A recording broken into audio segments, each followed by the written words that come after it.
Would you like to generate different PDFs based on user input? With PlatoForms, it's easy to make it happen. All you need is the Master Forms feature combined with a bit of logic.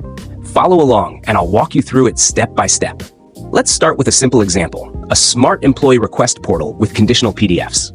In this case, we have 3 different PDFs, a leave request form, an expense reimbursement form, and an equipment request form. First, create a master form. Add a choice question that asks, what would you like to request?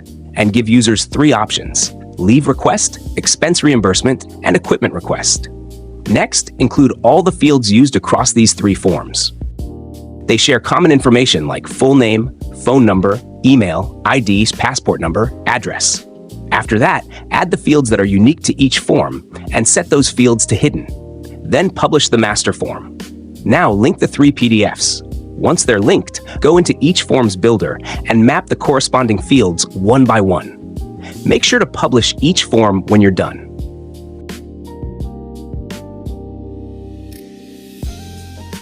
At this point, you're almost finished. Now let's build the logic. Click the logic in the master form and add new logic. Go to the logic settings in the master form and add a new rule. If what would you like to request equals leave request, then show the fields related to that request. Repeat the same setup for the other 2 options. Now comes the most important part, controlling which PDF gets generated. Add another logic rule.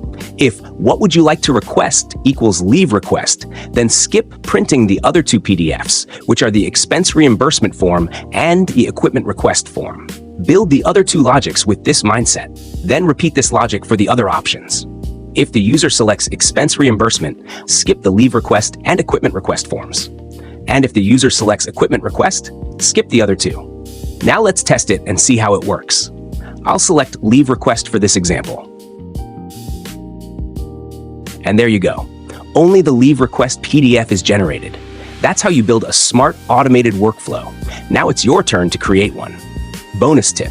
I've set up a notification based on the email input in this form. Feel free to click and explore how this skip email logic works in the description below.